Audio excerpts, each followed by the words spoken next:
2026년 3월 10일 이날부터 노란봉투법이라는 법이 시행됩니다. 문제는 이 법이 시행되는 순간 현대차 울산 공장이 멈출 수 있다는 겁니다. 조선소의 배가 바다에 못 뜨게 됩니다. 아파트 공사장에 크레인이 써버릴 수 있어요. 과장이 아닙니다. 지금부터 그 이유를 숫자와 함께 정확히 보여드리겠습니다. 시작 전 구독과 좋아요는 사랑입니다. 오늘 우리는 이 세 가지를 알아볼 겁니다. 첫째, 도대체 노란봉투법이 뭐길래 이렇게 난리인지 핵심만 쏙쏙 뽑아드립니다. 둘째, 2022년 대우조선 파업 같은 실제 사례를 통해 앞으로 벌어질 일을 미리 보여드리죠. 마지막으로 3월 10일 이후 여러분이 꼭 체크해야 할 경제지표 세 가지를 알려드릴게요. 노란봉투법이 뭔지부터 이해해야 합니다. 정식 명칭은 노동조합 및 노동관계 조정법 개정안인데요. 핵심은 딱 세 가지예요. 첫 번째, 사용자의 범위가 엄청나게 넓어집니다. 지금까지는 어떻게 됐냐? 여러분이 삼성전자 하청업체에서 일한다고 칩시다. 그럼 월급은 하청업체 사장님이 주시죠. 그래서 임금 협상도 하청업체 사장님하고만 했어요. 삼성전자는 나는 너희 사장 아니다 라고 손을 털 수 있었던 겁니다. 그런데 3월 10일부터는 완전히 달라져요. 삼성전자가 다음 달까지 이 물량 납품해 라고 하면서 작업량을 정하잖아요. 이게 바로 실질적으로 근로 조건을 지배하는 것이 됩니다. 그럼 삼성전자도 사용자가 돼요. 하청업체 노조가 삼성전자를 상대로 직접 협상을 요구할 수 있게 되는 거죠. 비유를 하나 들어볼게요. 여러분이 빌라에 사는데 집주인이 아니라 관리인한테 월세 올려주세요 라고 했다가 안 되니까 실제 건물주한테 직접 찾아가는 거예요. 당신이 진짜 주인 아닙니까? 당신과 얘기하겠습니다. 이런 상황이 벌어지는 겁니다. 문제는 뭐냐? 현대차 같은 대기업 밑에는 1차 협력사, 2차 협력사, 3차 협력사가 수백 개예요. 피라미드처럼 쌓여 있죠. 그런데 이제 3차 협력사 노조까지 전부 현대차를 상대로 협상을 요구할 수 있어요. 현대차 입장에서는 수백 개 노조와 일일이 협상해야 하는 협상의 지옥에 빠지는 겁니다. 상황이 이렇다 보니 정부도 비상이 걸렸습니다. 지난해 12월 26일 고용노동부가 부랴부랴 현장 가이드라인을 발표했는데요. 핵심은 원청이 하청노조와 교섭해야 하는 기준을 정해준 겁니다. 하지만 현장의 반응은 싸늘합니다. 경영계는 기준이 여전히 모호해서 소송만 늘어날 것이라 하고, 노동계는 원청의 책임을 너무 좁게 해석했다며 양쪽에서 비판이 쏟아지고 있어요. 정부가 가이드라인까지 내놨지만 3월 10일의 혼란을 막기엔 역부족이라는 관측이 지배적입니다. 두 번째, 파업할 수 있는 범위가 확 늘어납니다. 지금까지는 임금이나 복지처럼 앞으로 정할 근로 조건에 대해서만 파업할 수 있었어요. 그런데 3월 10일부터는 경영상 결정에 대해서도 파업이 가능합니다. 쉽게 말하면 이런 거예요. 회사가 경기가 안 좋으니 부산 공장을 닫고 베트남으로 옮기겠다고 결정했어요. 지금까지는 이게 경영진의 고유 권한이었죠. 법원에 소송은 걸 수 있지만 파업은 못했어요. 그런데 이제는 공장 이전 결정을 철회하라며 파업을 할 수 있게 됩니다. 합병 반대, 구조조정 반대, 파업이 전부 합법이 돼요. 이게 왜 문제냐? 기업이 빠르게 의사결정을 못하게 되거든요. 반도체 시장은 6개월만 늦어도 수조 원 날리는데 노조 동의 얻느라 1년 걸리면 경쟁에서 완전히 밀려납니다. 세 번째, 불법 파업을 해도 손해배상을 거의 못 받게 됩니다. 이게 제일 독한 조항이에요. 지금까지는 파업으로 회사가 피해를 입으면 노조에 손해배상을 청구할 수 있었어요. 2022년 대우조선 파업 때 회사가 노조 간부들한테 470억 원 배상하라고 소송 걸었던 것처럼요. 그런데 개정된 법은 뭐라고 하냐? 각 조합원이 얼마씩 손해를 입혔는지 개별적으로 입증해야 한다고 해요. 자, 상상해보세요. 공장에서 수천 명이 51일 동안 파업하는데 김아무개 씨가 6월 15일 오후 3시 22분에 이 밸브를 잠가서 생긴 손해가 정확히 325만 원입니다. 라고 증명할 수 있겠어요? 불가능하죠. 교통사고로 비유하면 10대 차가 연쇄 추돌했는데 각 차가 정확히 얼마씩 책임지는지 센티미터 단위로 입증하라는 거예요. 현실적으로 불가능하니까 사실상 배상을 포기하라는 얘기입니다. 더 큰 문제는 뭐냐? 가족도 배상 책임에서 면제돼요. 지금까지는 노조 간부가 빚을 못 갚으면 배우자나 부모가 대신 갚기도 했는데 이제는 그것도 안 됩니다. 그럼 어떻게 되겠어요? 불법 파업해도 내가 물어낼 돈은 거의 없네? 이런 생각이 들겠죠. 파업이 과격해지고 길어질 수밖에 없는 구조가 만들어지는 겁니다. 자, 그렇다면 이 노란봉투법 왜 생겼을까요? 노란봉투법, 이름 참 따뜻하지 않습니까? 노란봉투법의 진짜 시작은 2009년 쌍용자동차 사태입니다. 2008년 금융위기로 쌍용차가 무너지면서 980명이 정리해고됐어요. 노조는 77일간 공장을 점거하며 격렬하게 저항했죠. 파업은 진압됐지만 더 큰 비극이 기다리고 있었습니다. 2014년 법원이 노조에 47억 원을 배상하라고 판결했어요. 월급 300만 원 받는 사람이 130년을 한 푼도 안 쓰고 모아야 하는 돈입니다. 일자리도 잃었는데 평생 갚을 수 없는 빚까지 떠안은 노동자들과 가족들 중 2019년까지 30명이 좋지 않은 일을 겪게 되었습니다. 그때 한 시민이 노란색 봉투에 4만 7천 원을 넣어 보냈어요.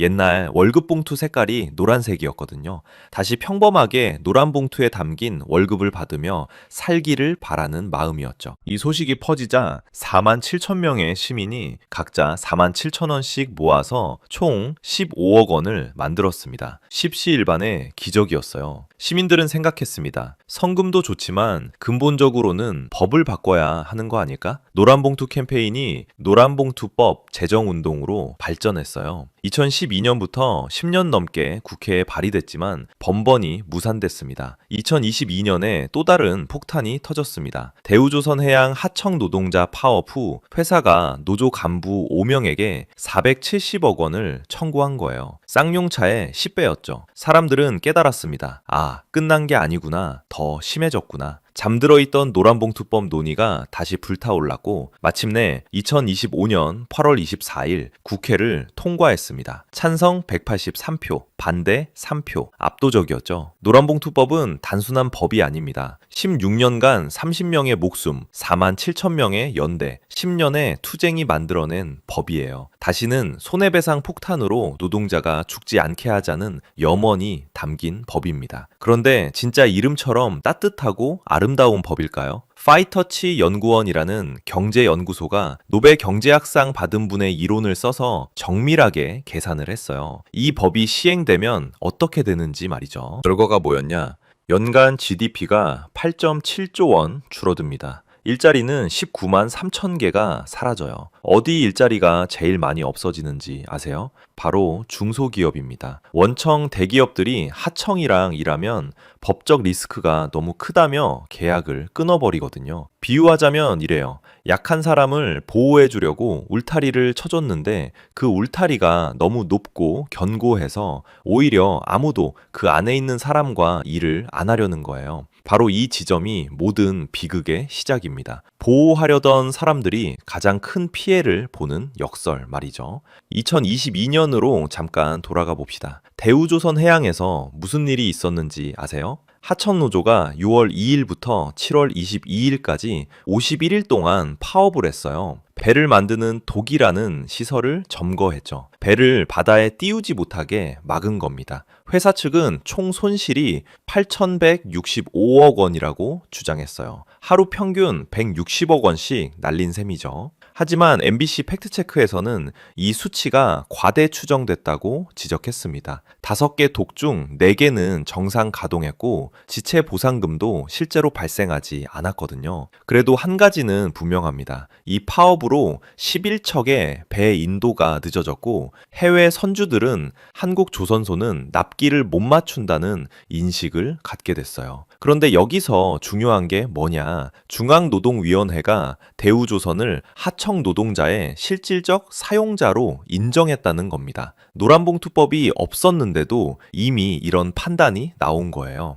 3월 10일 이후에는 이게 법으로 명시되니까 파업이 훨씬 더 빈번해질 수밖에 없습니다. 자동차 산업도 마찬가지예요. 현대차 울산 공장은 하루에 약 6,000대를 생산합니다. 2025년 7월에 3일간 부분 파업이 있었는데 약 4천억 원의 생산 차질이 발생했어요. 하루 평균 1,300억 원 정도 손해를 본 셈이죠. 그런데 현대차는 적시 생산 방식이라는 걸 씁니다. 부품이 딱 필요한 시간에만 들어오는 시스템이에요. 재고를 안 쌓아놓거든요. 그래서 3차 협력사 하나만 파업해도 전체 라인이 다 멈춥니다. 2025년 9월에 실제로 있었던 일인데요. 모트라스라는 부품 회사가 파업하니까 울산 5개 공장 가동률이 50%로 떨어졌다가 결국 전면 정지됐어요. 부품 하나 때문에 공장 전체가 마비된 겁니다.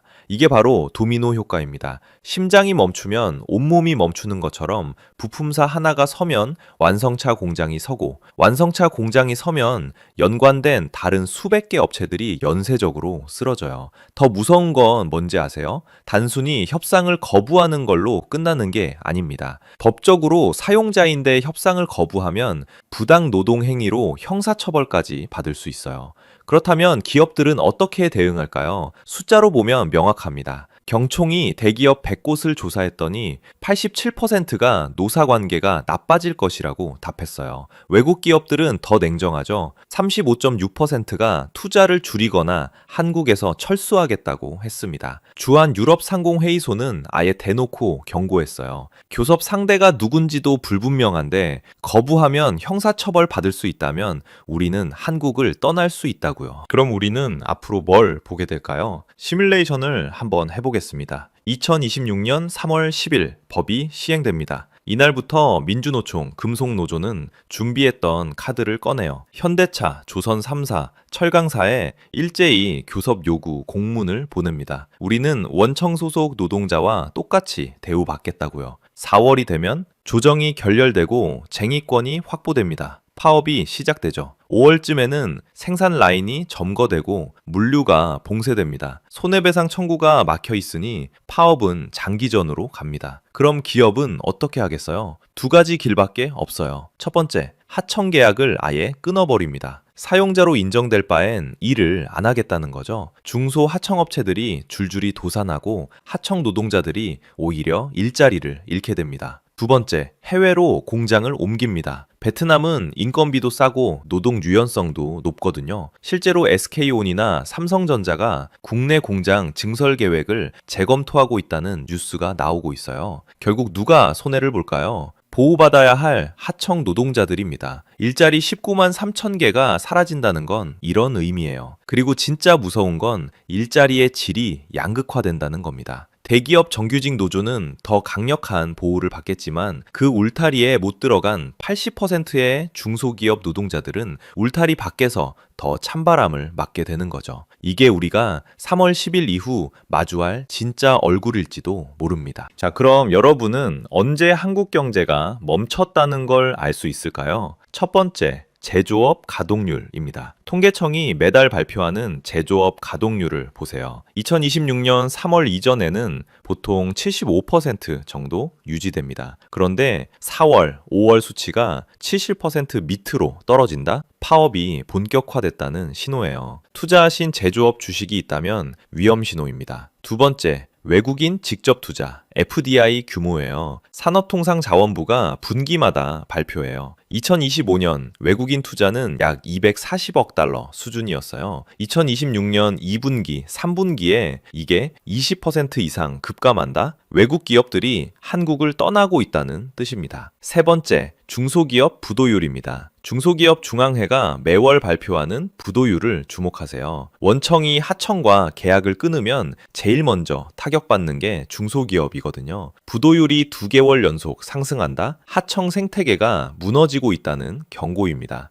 이 세 가지 지표가 동시에 나빠진다면 그때는 정말로 대한민국 경제가 멈췄다고 봐야 합니다. 결국 핵심은 이겁니다. 노란봉투법은 약자를 보호하려는 선한 의도로 만들어졌어요. 하지만 경제는 의도가 아니라 결과로 말합니다. 8.7조 원의 GDP 감소, 19만 3천 개의 일자리 소멸, 이게 우리 앞에 놓인 숫자예요. 2026년 3월 10일은 이제 2달도 안 남았습니다. 앞으로 어떻게 될지는 지켜봐야 할 듯합니다. 하지만 희망은 있습니다. 우리가 숫자로 정확히 알면 대비할 수 있거든요. 오늘 이 영상이 도움되셨다면 보통의 경제야 구독, 좋아요 부탁드립니다. 우리나라가 군인들 월급을 못 준 적이 있을까요? IMF 외환 위기 때도, 리먼 브라더스 사태 때도, 심지어 코로나19 팬데믹 때도 단 한 번도 밀린 적 없던 국방비를 2025년 12월 말 정부가 지급하지 못했습니다. 정확히 1조 5천억 원이 연말에 막혀버렸어요. 대체 우리나라 재정에 무슨 일이 벌어진 걸까요? 오늘 그 진실을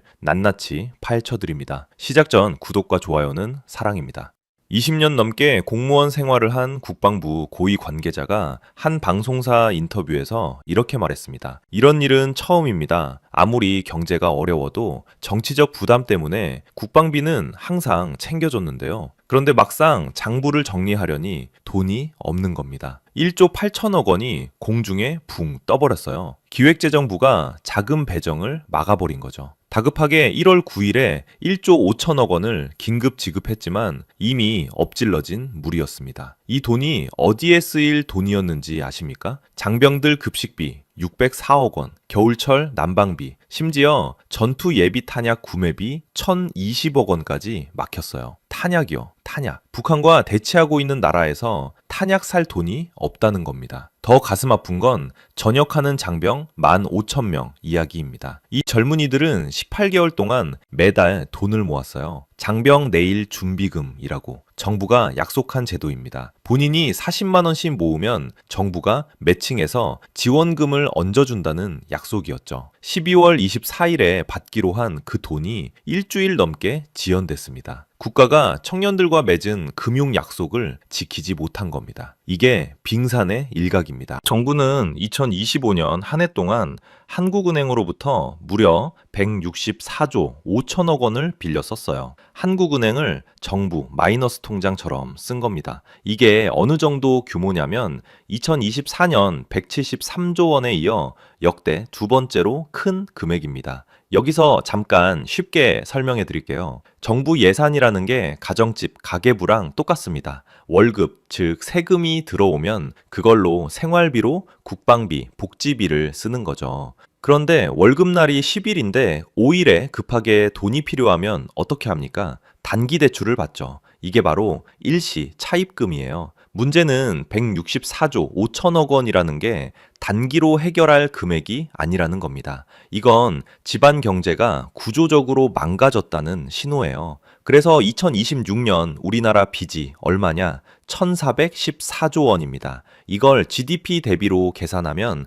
51.6%예요. 처음으로 50%를 넘긴 겁니다. 불과 몇 년 전만 해도 40% 초반이었는데 말이죠. 하지만 진짜 문제는 이제부터입니다. 언뜻 보면 정부가 재정 관리를 못해서 그런 거 아니야? 라고 생각할 수 있어요. 맞습니다. 그런데 여기엔 더 깊은 진실이 숨어 있습니다. 국민일보가 1월 11일 단독으로 터뜨린 내용을 보면 국방부가 1월 8일 각 군 본부에 2월 예산을 60% 수준으로 제한하라는 지시를 내렸어요. 이게 무슨 뜻이냐? 예를 들어 볼게요. 육군이 방산업체에 100억 원을 줘야 하는데 돈이 없어서 못 줬습니다. 그럼 이 100억을 내년으로 2월해서 1월에 전액 지급해야겠죠. 그런데 60억만 2월하고 나머지 40억은 국고에 반납한 다음 내년 새 예산에서 끌어다 써라는 겁니다. 여기서 핵심을 짚고 넘어가야 합니다. 왜 이런 조치가 나왔을까요? 정부가 악의가 있어서? 아닙니다. 금고가 진짜로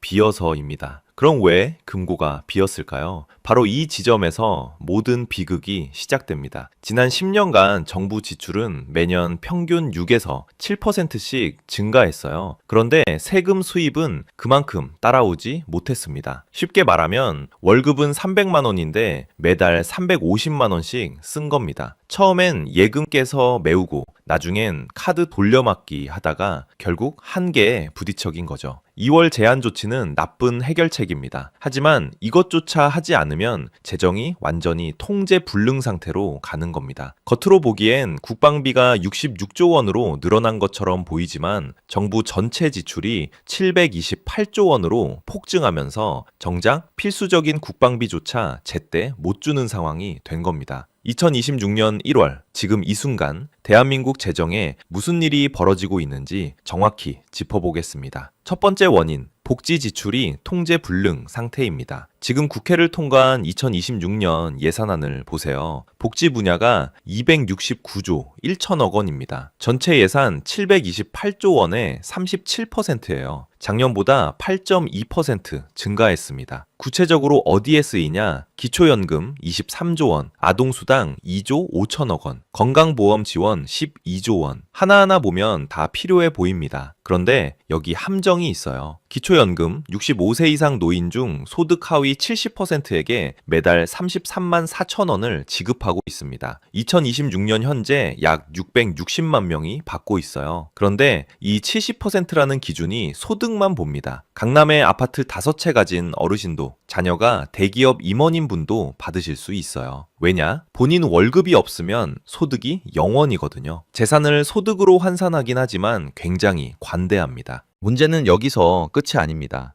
2026년 현재 65세 이상 인구가 1,000만 명을 넘었어요. 고령화가 가속화되면서 5년 뒤엔 1,200만 명, 10년 뒤엔 1,500만 명으로 늘어납니다. 기초연금 예산이 30조, 40조로 자동으로 증가하는 겁니다. 쉽게 말하면 집안에 월급 받는 사람은 그대로인데 용돈 받는 어르신 숫자가 매년 늘어나는 겁니다. 그것도 정년이 없이 평생 받는 거예요.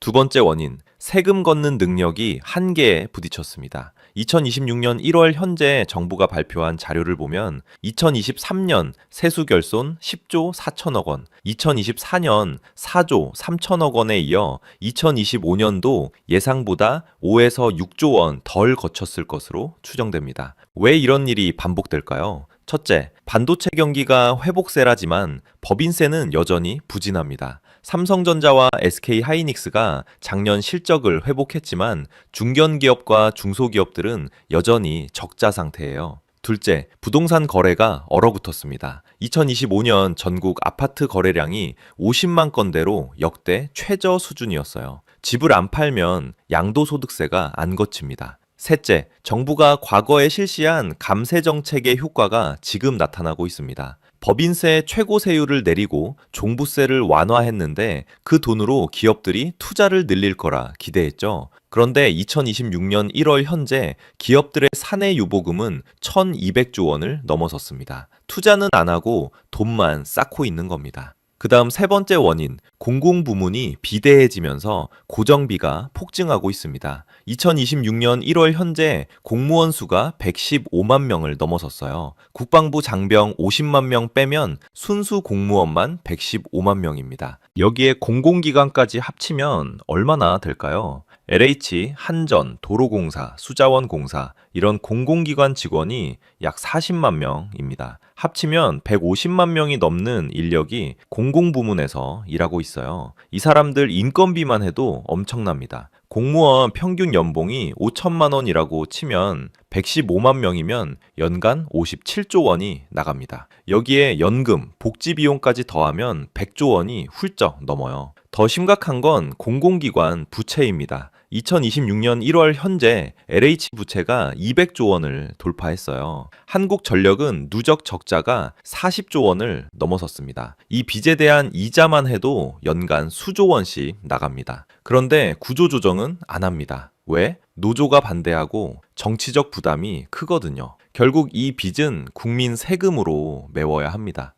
네 번째 원인, 민간 경제가 위축되면서 세금 낼 파이가 줄어들고 있습니다. 2026년 1월 현재 건설업계를 보세요. 작년 한 해 법정관리 신청한 중견 건설사가 9개입니다. 신동아건설, 삼부토건, 대흥건설, 이름 있는 회사들이 쓰러지고 있어요. 중소기업은 어떤가요? 2025년 한 해 동안 폐업한 종합건설업체만 171곳입니다. 이들이 무너지면 하도급 업체, 자재업체, 노동자까지 연쇄적으로 타격을 받습니다. 왜 이렇게 됐을까요? 금리가 높아지니까 PF 대출 이자를 감당 못하고 분양이 안 되니까 현금 흐름이 막혔습니다. 여기에 정부와 공공기관이 공사비를 제때 안 주니까 숨통이 완전히 끊긴 겁니다. 2026년 1월 현재 LH가 떠안고 있는 미분양 주택이 수만 호입니다. 이 물량을 소화하려면 몇 년이 걸릴지 모릅니다. 그동안 신규 공사 발주는 거의 중단 상태예요. 기업이 무너지면 고용이 줄고, 고용이 줄면 소득세가 줄고, 소비가 줄면 부가가치세도 줄어듭니다. 악순환의 고리가 돌아가는 겁니다.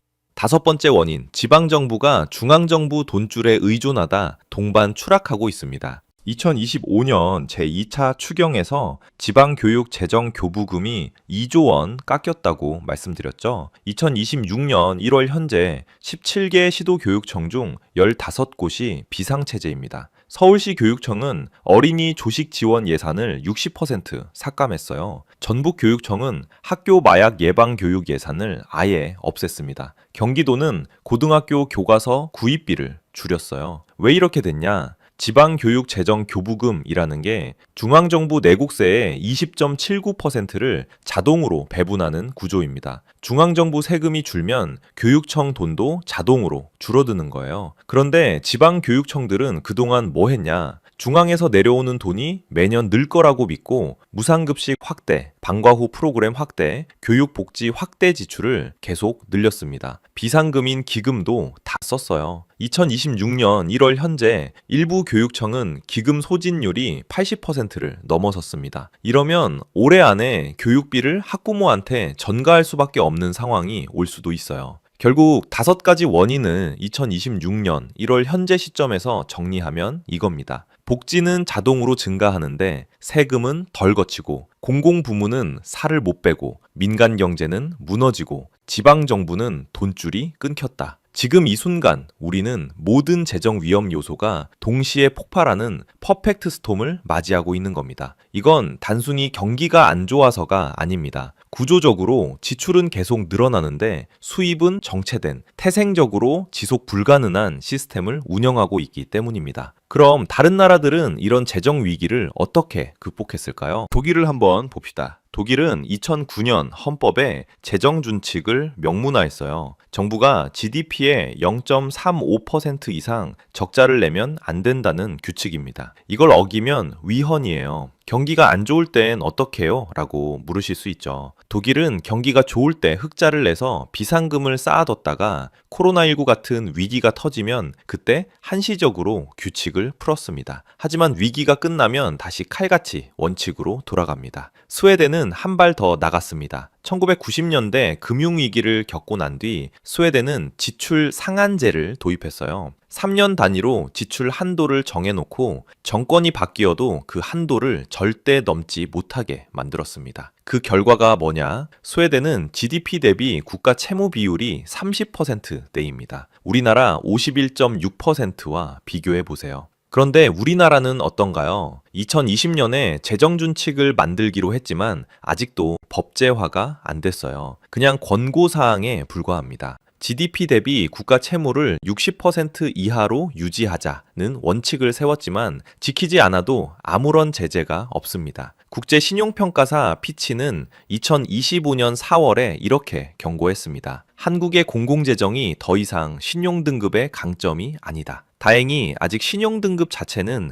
AA- 안정적을 유지하고 있어요. 하지만 이건 과거의 성적표 덕분입니다. 외환 보유액이 풍부하고 대외 채무가 양호하기 때문이죠. 문제는 미래입니다. IMF는 우리나라 국가 채무 비율이 2030년에 64.3%에 도달할 거라고 예측했어요. 비기축 통화국 중에서 가장 빠른 증가 속도라고 합니다. 자, 그럼 2026년 1월, 지금 이 시점에서 두 가지 길을 계산해 보겠습니다. 시나리오 A는 지금처럼 복지 확대를 계속하는 경우입니다. 2026년 국가 채무 1,414조 원에서 출발해서 고령화로 복지가 자동 증가하고 세금은 현 수준 그대로 유지됩니다. 2030년이 되면 국가 채무 1,800조 원, GDP 대비 64.3%로 폭증합니다. 이자만 연간 90조 원이에요. 복지 예산의 26%가 그냥 이자로 날아가는 겁니다. 빚이 빚을 낳는 구조가 완성되는 거죠. 시나리오 B는 지금 당장 구조조정을 단행하는 경우입니다. 5가지 핵심 개혁을 실행합니다. 첫째, 복지 선별화. 기초연금을 상위 70%에서 50%로 축소하면 연간 8조 원 절감됩니다. 둘째, 공무원 신규 채용 5년 동결. 115만 명에서 105만 명으로 줄이면 인건비 5조 원이 줄어듭니다. 셋째, 공공기관 구조조정. LH와 한전 같은 적자 기관을 정리하면 연간 10조 원 절약됩니다. 넷째, 민간 경제 활성화. 규제를 풀어서 기업 투자를 늘리면 세수가 연간 15조 원 증가합니다. 다섯째, 중복 사업 통폐합으로 3조 원 절감합니다. 5년간 총 205조 원의 효과가 나옵니다. 2030년 국가 채무가 1,550조 원으로 억제되고 이자는 62조 원 수준으로 통제됩니다. 차이가 얼마나 날까요? 2030년 기준 연간 28조 원 차이입니다. 4인 가족 기준 연간 216만 원이에요. 더 중요한 건 뭐냐? 시나리오 A는 시간 갈수록 악화되어 결국 그리스처럼 IMF 구제금융을 받을 수도 있습니다. 시나리오 B는 5년 허리띠 조이면 재정 여력이 생겨서 미래 투자가 가능해집니다. 집으로 비유하면 A는 빚이 눈덩이처럼 불어나 결국 집을 잃고 자녀에게 빚을 물리는 겁니다. B는 5년 고생해서 빚을 정리하고 자녀에게 깨끗한 집을 물려주는 거예요. 선택은 명확합니다. 지금 당장의 아픔을 감수하고 구조조정을 하느냐, 당장은 편하지만 5년 뒤 파국을 맞이하느냐입니다. 대한민국은 지금 재정의 골든타임을 맞이하고 있다는 겁니다. 국방비를 제때 주지 못하는 나라, 병원과 학교에 돈이 막히는 나라, 건설사들이 줄줄이 쓰러지는 나라. 이게 2026년 대한민국의 자화상입니다. 하지만 아직 늦지 않았습니다. 독일과 스웨덴이 1990년대 위기를 극복한 것처럼 우리도 지금 당장 재정 준칙을 법제화하고 세입, 세출 구조를 재설계하면 됩니다. 미래를 위한 투자는 지키되 비효율은 과감하게 정리하는 겁니다. 국가 경제가 흔들릴 때 가장 먼저 피해를 보는 건 결국 서민입니다. 하지만 미리 준비한 사람은 위기를 기회로 만들 수 있어요.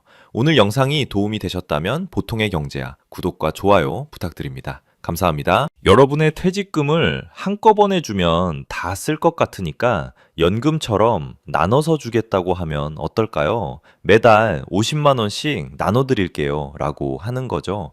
내 돈, 내가 언제 쓸지도 내 마음인데 말이죠. 그런데 지금 정부가 정확히 이걸 하려고 합니다. 431조 원 규모의 퇴직금을 국가기금으로 가져가서 여러분이 원할 때 한 번에 못 쓰게 막고 연금처럼 조금씩만 나눠주겠다는 겁니다. 명분은 수익률 높여드릴게요. 하지만 내 돈을 내가 필요할 때 못 쓰면 무슨 소용인가요? 오늘은 이 정책의 진짜 얼굴을 벗겨보겠습니다. 자, 오늘 우리는 특별한 여정을 떠나볼 거예요.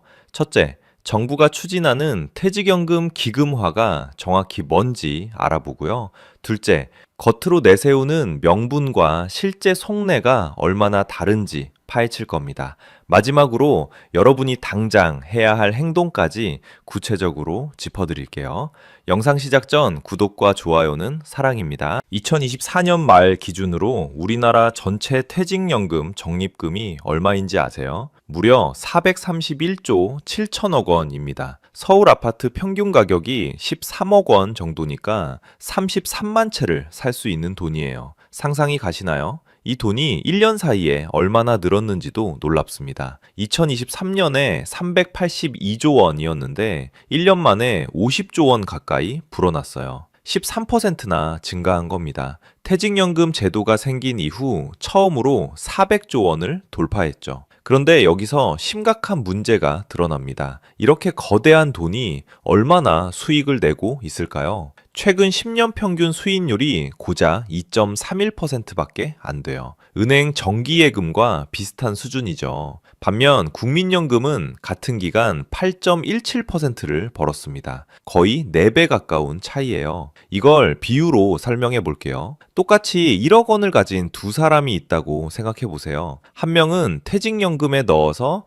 연 2.31%를 벌고 다른 한 명은 국민연금처럼 8.17%를 번다고 가정합시다. 20년 뒤 어떻게 될까요? 첫 번째 사람은 1억 5,800만 원쯤 됩니다. 두 번째 사람은 무려 4억 8천만 원이에요. 차이가 3억 원이 넘어요. 왜 이런 차이가 날까요? 가장 큰 이유는 돈을 어디에 넣어두느냐의 차이입니다. 전체 퇴직연금의 82.6%가 원리금 보장형 상품에 묶여 있거든요. 쉽게 말하면 은행 예금이나 보험 같은 데 넣어둔 거예요. 안전하긴 한데 수익은 거의 못 내죠. 물가 상승률도 못 따라가는 수준입니다. 정부는 이 점을 파고듭니다. 국민 여러분이 스스로 운용하라고 맡겨뒀더니 수익률이 형편없지 않습니까? 차라리 전문가가 모아서 운용하면 수익률을 확 올릴 수 있습니다. 라고 주장하죠. 그래서 내놓은 방안이 바로 퇴직연금 기금화입니다.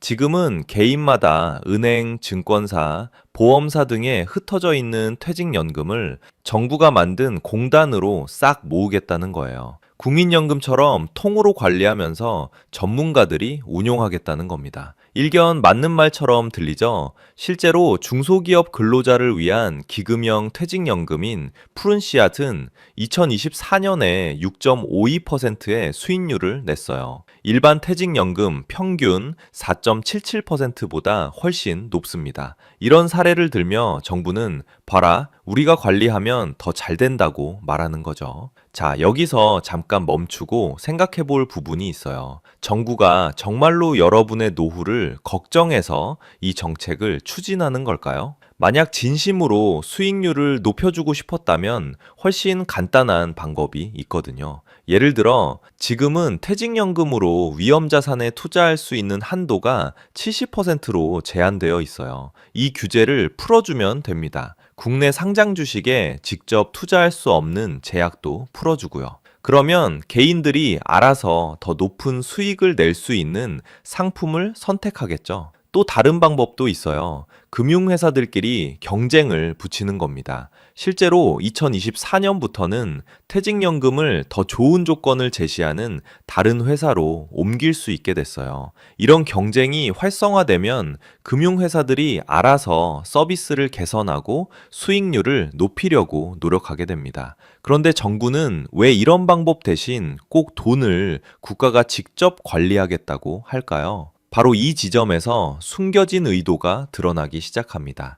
냉정하게 따져봅시다. 정부가 왜 갑자기 내 퇴직금에 관심을 가졌을까요? 세 가지 이유가 있습니다. 첫 번째는 우리나라 정부는 지난 몇 년간 복지 포퓰리즘으로 돈을 펑펑 써댔습니다. 그 결과 국가 채무가 눈덩이처럼 불어났죠. 이제 그 빚을 갚을 돈이 없어진 겁니다. 그래서 눈독을 들인 게 바로 431조 원이라는 거대한 퇴직연금이에요. 비유를 들어볼게요. 동네에 사업 실패한 사람이 있어요. 빚이 수억 원인데 갚을 돈이 없습니다. 그러다가 옆집에 돈 많은 사람이 사는 걸 발견했어요. 그래서 내가 당신 돈 맡아서 굴려드릴게요. 수익률 높여드릴게요. 라며 접근하는 겁니다. 진짜 목적이 뭘까요? 당연히 그 돈으로 자기 빚부터 갚으려는 거죠. 정부도 똑같아요. 국채를 발행할 때마다 퇴직연금 기금에서 사도록 강요할 겁니다. 실제로 국민연금은 이미 국내 채권에 317조 원이나 묶여 있어요. 이게 뭐냐면 정부가 망해도 국민연금이 그 빚을 떠안는 구조인 겁니다. 핵심은 이겁니다. 정부가 재정을 방만하게 운영한 대가를 성실하게 일해서 퇴직금 모은 국민들에게 떠넘기려는 거예요. 두 번째는 환율 문제인데요.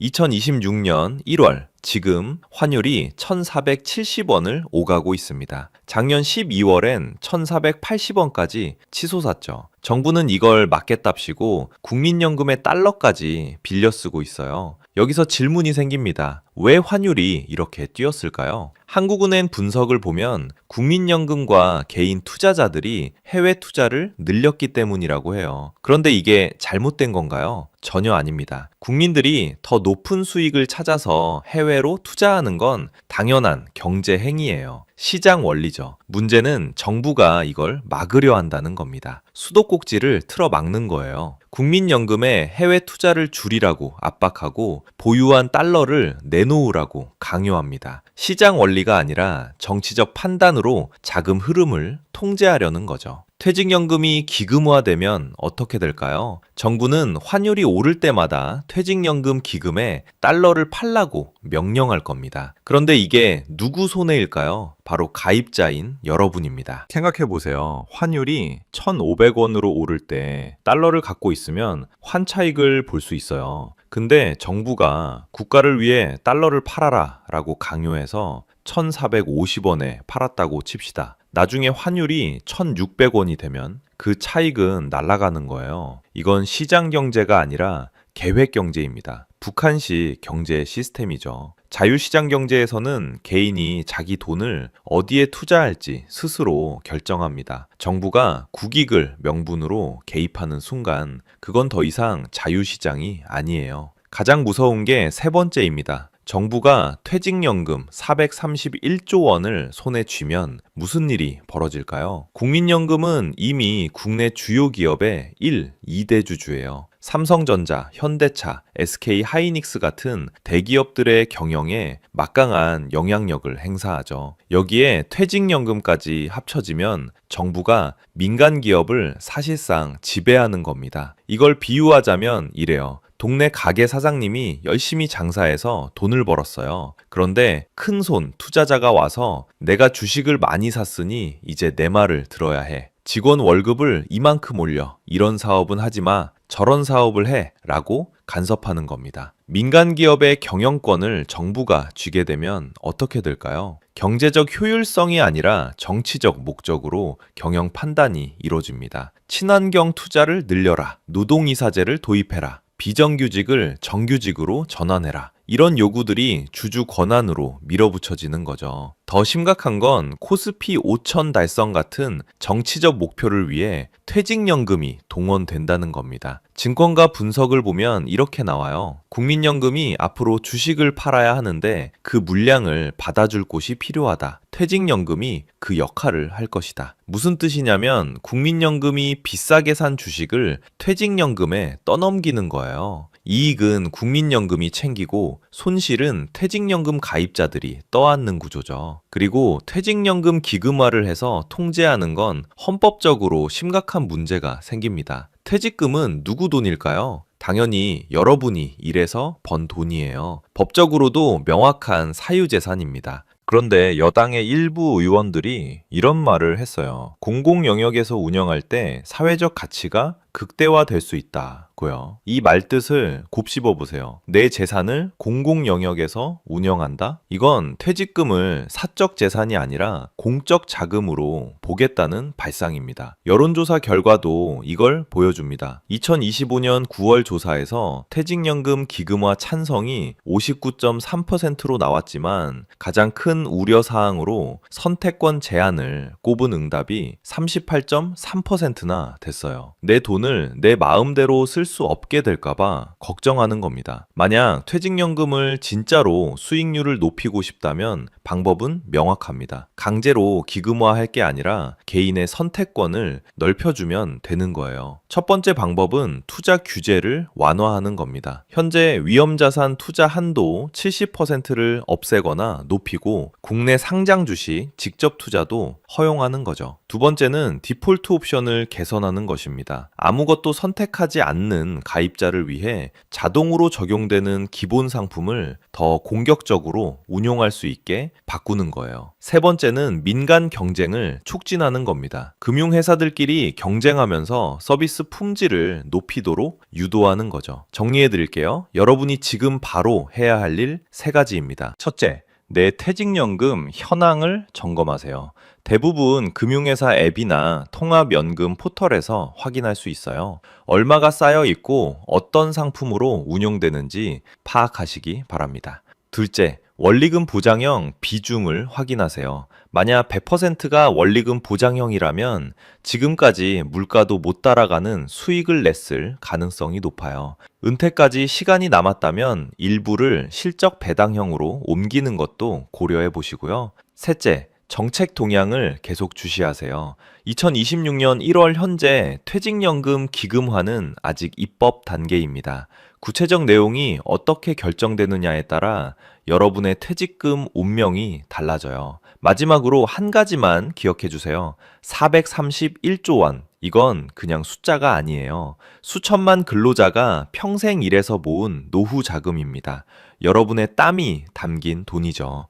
정부가 수익률 높여드릴게요 라고 달콤하게 말할 때 그 뒤에 숨겨진 의도를 봐야 합니다. 재정 적자 메우기, 환율 방어, 증시 떠받치기, 이런 목적에 내 노후 자금이 동원될 수 있다는 거예요. 지금 아무것도 안 하고 가만히 있으면 어떻게 될까요? 나도 모르는 사이에 법이 통과되고 내 퇴직금이 국가 기금으로 흡수될 수 있습니다. 그때 가서 몰랐어요 라고 해봤자 소용없어요. 내 재산은 내가 지켜야 합니다. 오늘 바로 퇴직연금 계좌를 확인하시고 앞으로 이 이슈가 어떻게 전개되는지 관심 갖고 지켜봐 주세요. 필요하다면 목소리도 내시고요. 선택은 여러분의 몫입니다. 오늘 내용 도움되셨다면 보통의 경제학 구독, 좋아요 부탁드립니다.